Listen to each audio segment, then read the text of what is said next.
Bos, malam ini aku pesan Ginger Ale dan aku ingin bertanya tentang video yang dibuat oleh AI.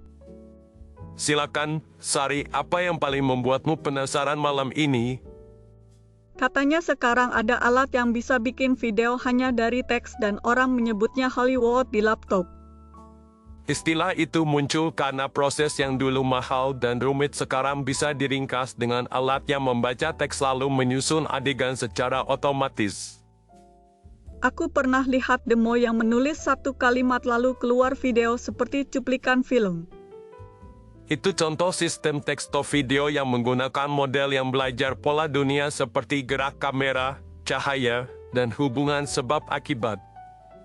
Aku dengar nama Sora sering disebut dan ada juga Veo, Runway, serta Kling. Benar, mereka mewakili pendekatan berbeda dalam kontrol gaya visual dan cara memberi instruksi. Bisa kamu jelaskan dengan bahasa sederhana agar kepalaku tidak meledak? Bayangkan kamu menulis catatan untuk sutradara dan kru lalu mereka langsung syuting sesuai catatan itu dalam hitungan menit. Jadi kata kunci itu seperti memberikan aba-aba kepada kru imajiner. Tepat sekali dan sistem akan menebak lokasi, komposisi, pergerakan kamera, bahkan suasana yang cocok dengan kata kunci tersebut. Kalau begitu aku tinggal menulis ingin pantai saat senja lalu sistem membuat ombak dan langit oranye. Kamu bisa menulis seperti itu dan menambah detail misalnya kamera bergerak pelan mendekat dan fokus pada gelas di tangan karakter. Aku suka contoh gelas karena aku sekarang pegang Ginger Ale dan rasanya segar sekali. Saat kamu menyebut gelas, model akan mencoba membuat prop yang tampak masuk akal di tangan karakter dan menyesuaikan pantulan cahaya. Bagaimana dengan dialog dan suara karena aku lihat ada video yang bibirnya sinkron? Beberapa sistem mampu membuat suara dan efek latar yang selaras sehingga bibir karakter tampak mengikuti ucapan secara alami. Jadi bukan hanya gambar bergerak tapi juga audio yang terasa nyata. Benar dan ini membuat hasilnya tampak seperti potongan film pendek meski dibuat dari teks dan referensi singkat. Aku penasaran bedanya Sora dan Veo yang sering orang bandingkan. Secara umum Sora kuat dalam simulasi gerak dan konsistensi adegan sementara Veo menonjol pada kontrol kamera dan pemakaian referensi. Referensi itu maksudnya aku bisa mengunggah gambar contoh lalu model meniru gaya itu. Ya kamu bisa memberi contoh kostum, warna, atau bentuk ruang lalu model menyesuaikan hasilnya agar mirip dengan contoh tersebut. Kalau Runway seperti apa karena banyak kreator pakai itu di media sosial? Runway dikenal ramah untuk workflow produksi karena menyediakan alat seperti video to video, motion blur, dan peneditan yang cepat di antar muka yang sederhana. Aku melihat orang memadukan video nyata dengan lapisan yang dibuat model agar gerakan jadi lebih dramatis. Itu cara hibrid yang sering dipakai untuk menjaga kontrol yang kuat pada elemen penting sambil menambah efek sinematik dengan bantuan model. Lalu Kling berasal dari mana karena namanya terdengar tidak biasa? Kling berkembang dari ekosistem aplikasi besar di Asia dan kuat dalam pengeditan multi-elemen yang responsif terhadap instruksi singkat. Kalau aku pemula apakah aku harus mempelajari semuanya sekaligus atau cukup satu dulu? Pilih satu alat dulu lalu pahami pola umum seperti menulis prompt yang jelas, memberi referensi yang tepat, dan mengevaluasi hasil dengan tujuan yang konkret. Prompt itu sering membuatku bingung karena rasanya seperti menulis puisi untuk mesin. Anggap prompt seperti catatan sutradara yang ringkas, to the point, dan menyebut subjek, aksi, kamera, suasana, serta durasi. Boleh contohnya agar aku bisa meniru struktur itu? Kamu bisa menulis seorang barista menuang kopi di kafe yang hangat dengan kamera mendekat pelan dan silakan tambahkan cahaya kuning lembut selama 5 detik. Aku suka gambaran hangat karena cocok dengan malam seperti ini yang ada musik jazz pelan dan aku duduk tenang. Suasana hangat membantu penonton fokus pada cerita yang sederhana sehingga mereka tidak sibuk menebak maksudnya. Tapi aku takut hasilnya terlihat palsu dan mata penonton bisa merasa aneh. Kunci agar tidak terasa aneh adalah konsistensi elemen kecil seperti arah bayangan, kecepatan gerak, dan hubungan ruang antar objek. Berarti aku perlu meninjau ulang detail kecil dan tidak hanya terpukau oleh efek besar. Benar, dan kebiasaan itu akan menumbuhkan selera yang tajam dalam memilih taka yang benar-benar menyampaikan niatmu. Aku juga dengar platform meminta label untuk konten yang dibuat atau diubah dengan AI. Beberapa platform memang meminta kreator memberi tanda bahwa konten bersifat sintetis agar penonton paham konteks dan tidak merasa tertipu. Apakah tanda seperti itu akan merusak pesona video yang kubuat? Justru tanda itu membangun kepercayaan dan mencegah kekecewaan karena penonton merasa diajak jujur sejak awal. Aku mengerti karena penonton suka kejujuran dan mau belajar bersama kreator. Kejujuran juga melindungimu dari masalah hak cipta dan fitnah karena kamu menjelaskan proses yang kamu pakai. Soal hak cipta aku masih takut karena gaya tertentu bisa mirip karya orang. Cara aman adalah menghindari meniru gaya individu yang spesifik dan lebih fokus pada deskripsi yang netral seperti suasana hangat, kamera rendah, atau warna pastel. Kalau aku memakai foto referensi dari internet, apakah itu aman? Gunakan referensi yang kamu punya haknya atau pilih sumber yang mengizinkan pemakaian dengan jelas. Aku catat bahwa kebiasaan menyimpan catatan sumber sangat penting.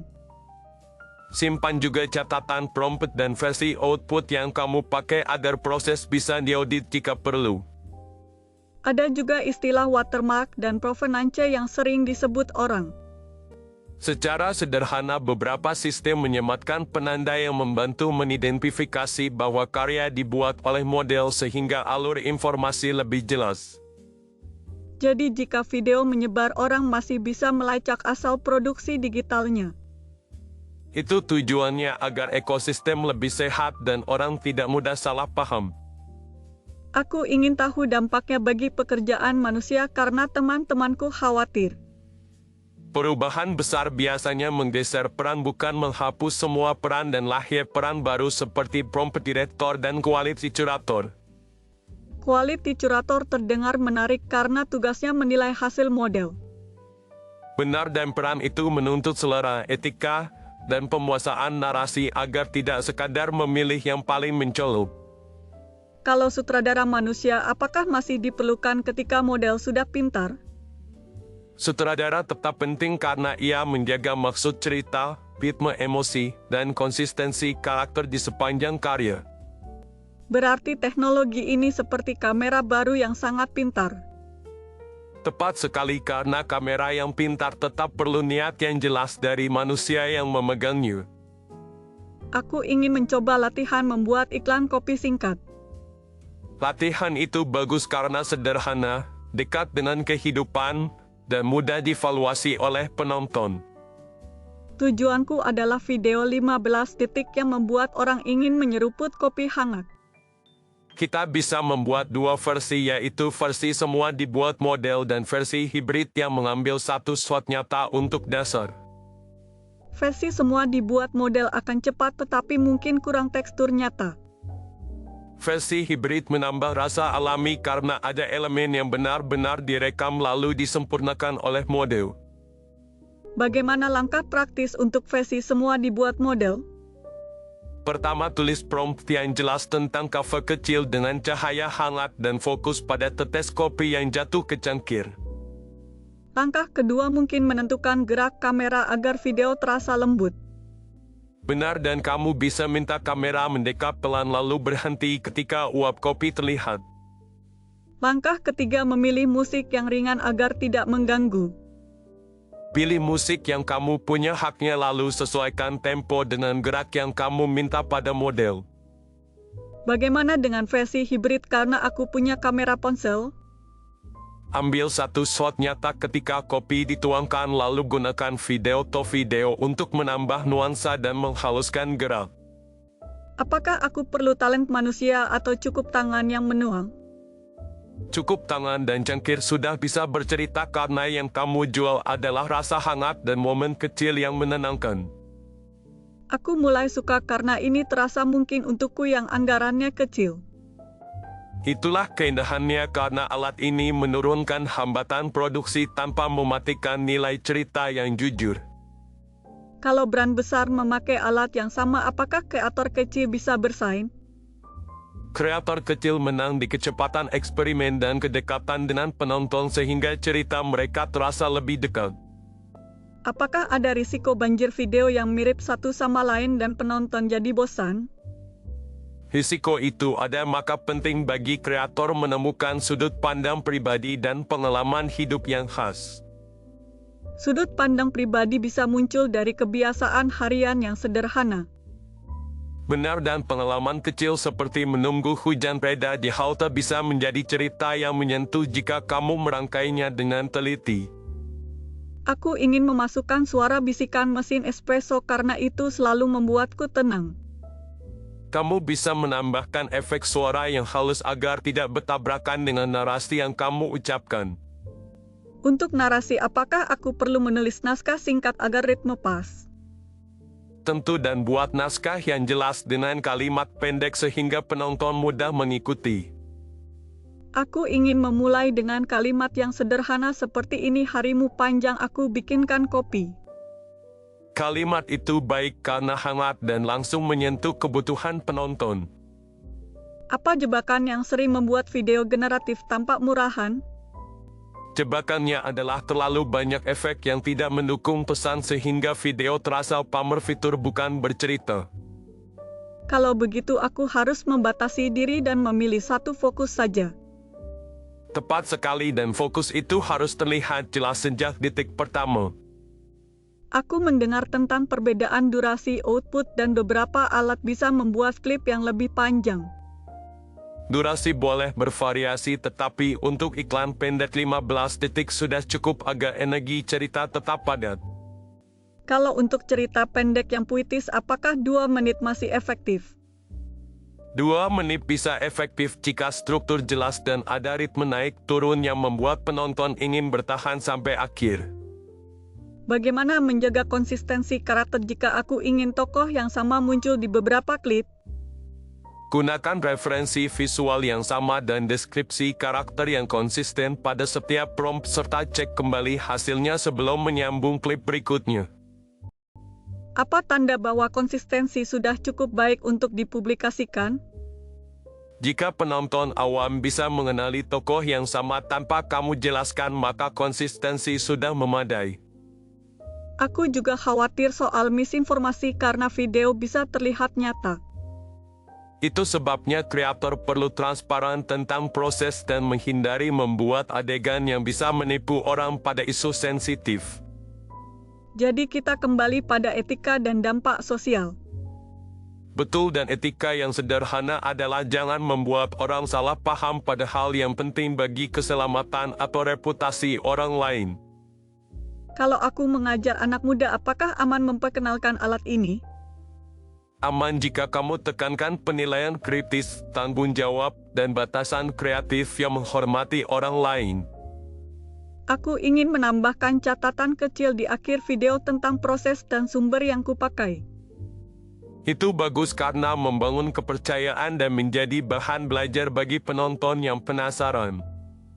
Bagaimana dengan pembagian kerja jika aku berkolaborasi dengan temanku yang jago desain?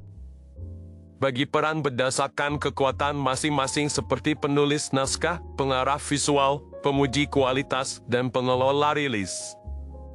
Pengelola rilis akan mengurus judul, deskripsi, dan label yang diperlukan. Benar, dan ia juga memastikan metadata jelas sehingga video mudah ditemukan dan tidak menimbulkan salah paham. Aku suka gagasan membuat serial kecil agar penonton bisa mengikuti perkembangan eksperimen. Serial membuatmu belajar cepat dari umpan balik nyata dan membangun kebiasaan produksi yang sehat. Apa yang harus kulakukan ketika hasilnya jelek padahal aku sudah menulis prompts yang rapi? Jangan marah dan lakukan iterasi kecil seperti mengganti satu kata, menambah referensi, atau memecah adegan menjadi 2 klik. Iterasi kecil terdengar seperti latihan sabar dan teliti. Itulah inti kerajinan kreatif karena konsistensi kecil akan menumpuk menjadi lompatan besar. Apakah aku perlu membuat stile guide pribadi untuk proyekku? Itu ide cerdas karena stile guide membantu menjaga identitas warna, ritme, dan komposisi di setiap karya. Kalau aku membuat dokumenter mini, apakah alat ini tetap berguna? Berguna untuk membuat ilustrasi konseptual, transisi visual, atau rekonstruksi yang ditandai jelas sebagai konten sintetis. Aku ingin adil kepada penonton sehingga aku menuliskan penjelasan singkat di awal video. Penjelasan singkat yang jujur akan membuat penonton merasa dihormati dan mereka lebih bersedia mendengarkan. Tokoh fiksi juga bisa disampaikan dengan alat ini tanpa membingungkan penonton. Betul jika kamu memberi konteks yang lugas bahwa tokoh tersebut tidak nyata dan dibuat untuk ilustrasi. Di media sosial aku lihat orang berdebat tentang orisinalitas. Orisinalitas tidak selalu berarti sesuatu yang belum pernah muncul karena seringkali orisinal adalah cara baru menyusun hal yang sudah dikenal. Aku merasa lega karena itu terdengar manusiawi dan tidak menakutkan. Kamu tidak harus menjadi mesin ide yang sempurna dan cukup jujur dengan apa yang ingin kamu sampaikan. Bagaimana agar video pendek tetap punya emosi kuat? Gunakan satu momen yang tajam seperti tatapan ke aktor, tangannya bergetar halus atau cahaya yang bergeser pelan ke wajah. Itu seperti puisi kecil dalam bentuk gambar. Benar karena gambar yang tepat bisa menyalakan ingatan dan rasa yang bertahan lama di kepala penonton. Aku penasaran apa yang terjadi pada pekerjaan artis efek visual. Sebagian tugas akan berpindah ke tahap pengarahan dan penilaian serta pembangunan alat bantu yang membuat produksi lebih efisien. Aku berharap mereka mendapat ruang yang adil dalam perubahan ini. Perubahan yang sehat selalu memberi ruang bagi keahlian manusia yang unik seperti rasa etika dan empati. Apa contoh empati dalam produksi video generatif? Empati adalah mendengar cerita orang yang terdampak oleh gambarmu lalu memastikan gambarmu tidak melukai mereka tanpa alasan. Kalau aku membuat iklan sosial, apakah aku perlu proses review yang lebih ketat? Perlu karena pesan sosial mudah disalahpahami, maka kamu harus uji coba pada beberapa orang dan perbaiki sebelum rilis. Aku semakin yakin bahwa proses adalah sahabat kreator. Proses memberi kamu kompas ketika hasil pertama tidak sesuai harapan. Aku ingin menulis daftar kecil yang bisa kupakai setiap aku memulai proyek. Tulislah tujuan, penonton, momen emosi, alat yang dipakai, batas etika, dan cara menguji hasil. Apakah kamu punya prinsip emas untuk setiap prompt? Sebut subjek, aksi utama, gerak kamera, suasana, dan detail kecil yang menjadi penandai cerita. Contohnya untuk iklan kopi, aku menulis cangkir putih di meja kayu dan kamera turun pelan lalu uap tipis terlihat. Itu contoh yang baik dan kamu bisa menambah durasi 5 detik serta warna hangat lembut. Kalau aku ingin suasana malam, apakah lampu neon akan cocok? Lampu neon cocok jika kamu menjaga kontras agar teks dan objek tidak tenggelam. Apakah aku boleh memakai tulisan di dalam video? Boleh, tetapi pastikan terbaca dan tidak bertabrakan dengan elemen gerak yang penting. Aku juga ingin belajar mengarahkan kamera virtual. Mulai dari 3 pola sederhana, yaitu mendekat, menjauh, dan pan ke kanan atau ke kiri dengan kecepatan yang terukur. Apakah gerak yang mulus selalu lebih baik? Tidak selalu karena kadang hentakan kecil memberi penekanan pada momen yang penting. Aku suka cara kamu menyeimbangkan teori dan rasa. Keseimbangan itu membuat video kecil terasa punya jiwa dan tidak sekadar latihan fitur. Kalau penonton bertanya apakah ini masa depan film, apa jawaban yang adil? Ini bagian dari masa depan produksi gambar bergerak, tetapi film tetap lahir dari niat manusia yang peduli pada cerita. Aku ingin menyiapkan folder yang rapi agar proyek tidak berantakan. Buat folder untuk naskah, referensi, hasil uji musik, dan catatan rilis agar kamu mudah mengulang proses. Catatan rilis akan kuberi tanggal dan versi agar tidak bingung. Itu baik dan kamu bisa menulis perubahan kecil yang kamu lakukan di setiap versi. Apakah aku perlu membatasi jumlah eksperimen dalam satu hari? Beri batas yang masuk akal agar kamu tidak lelah dan tetap mampu mengevaluasi dengan jernih. Kamu seperti menasihati aku untuk menikmati proses bukan mengejar sensasi sesaat. Benar, karena karya yang bertahan biasanya lahir dari proses yang sabar dan jujur. Aku tertarik pada ide co-creation antara manusia dan model. Co-creation berarti kamu mengajar model dengan niat yang jelas, selalu mendengarkan umpan balik yang muncul dari hasilnya. Aku harus memutuskan kapan mengikuti saran model dan kapan menolaknya. Iya, dan keputusanmu didasari tujuan cerita, bukan sekadar rasa kagum pada efek. Apakah cerita kecil tentang Bar dan Ginger Ale juga bisa menyentuh orang? Bisa jika kamu menangkap momen yang manusiawi seperti keinginan untuk istirahat sejenak dari hari yang berat. Aku merasa tema istirahat sejenak itu dekat dengan banyak orang. Tema sederhana justru mudah menyatu dengan emosi karena penonton tidak perlu menebak maksudmu. Aku ingin menutup video dengan kalimat hangat tanpa kesan menggurui. Kamu bisa mengatakan kamu boleh lelah dan kamu tetap berharga, lalu ajak penonton bernapas pelan. Kalimat itu membuatku tenang hanya dengan membayangkannya. Ketenangan adalah hadiah terbaik dari cerita kecil yang jujur. Aku jadi teringat bahwa alat hanya membantu dan manusia yang memberi makna. Itu kesimpulan yang matang dan akan menolongmu ketika tren teknologi berubah. Aku masih ingin tahu cara mempersiapkan kolaborasi agar adil bagi semua pihak. Tulislah peran, hak, dan kredit sejak awal agar tidak ada kebingungan setelah rilis. Kredit yang rapi juga menghormati kerja yang tidak terlihat. Penghormatan itu membuat kolaborator mau kembali bekerja denganmu di proyek berikutnya. Apakah ada indikator sederhana untuk menilai apakah videoku bekerja? Indikator sederhana adalah apakah penonton paham pesan utama setelah menonton sekali tanpa penjelasan tambahan. Kalau tidak paham, berarti aku harus menyederhanakan struktur atau mengganti momen kunci. Kamu bisa menghapus satu elemen yang tidak mendukung pesan dan melihat apakah video jadi lebih jelas. Aku akan mencoba prinsip kurangi satu hal di setiap revisi. Prinsip itu membantu menjaga kejernihan yang ramah bagi penonton. Aku ingin membahas sedikit tentang keamanan wajah dan likeness. Jangan meniru wajah orang tanpa izin dan hindari membuat adegan yang bisa merusak reputasi orang sungguhan. Kalau membuat tokoh yang terinspirasi dari orang sungguhan, apakah aman? Aman jika kamu tidak menyalin fitur yang khas dan tidak memberi klaim bahwa itu orang yang sama. Aku merasa bagian ini penting untuk diingat setiap saat. Bagian ini menjaga kita dari konflik yang tidak perlu dan membangun ruang kreatif yang sehat. Sebelum aku pulang, aku ingin merangkum pelajaran malam ini. Silakan dan sebut hal yang paling ingin kamu praktikkan besok. Pertama, aku harus menulis prompt ringkas dengan subjek, aksi, kamera, dan suasana yang jelas.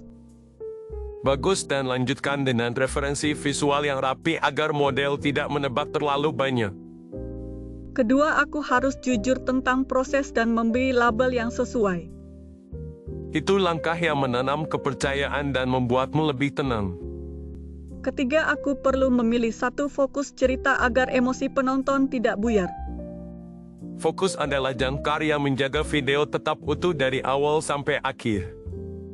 Keempat, aku ingin latihan iklan kopi 15 detik dengan 2 pendekatan. Latihan itu akan mengasah naluri dan membuktikan bahwa alat berguna ketika ide jelas. Kelima, aku harus menyimpan catatan versi dan catatan sumber. Catatan itu akan menjadi peta yang menolongmu di proyek berikutnya. Terima kasih bos, karena kamu selalu sabar menjelaskan dari hal yang paling dasar. Sama-sama Sari, dan aku senang melihatmu tumbuh percaya diri. Aku akan kembali dengan hasil latihan dan aku minta kamu menilai tanpa basa-basi.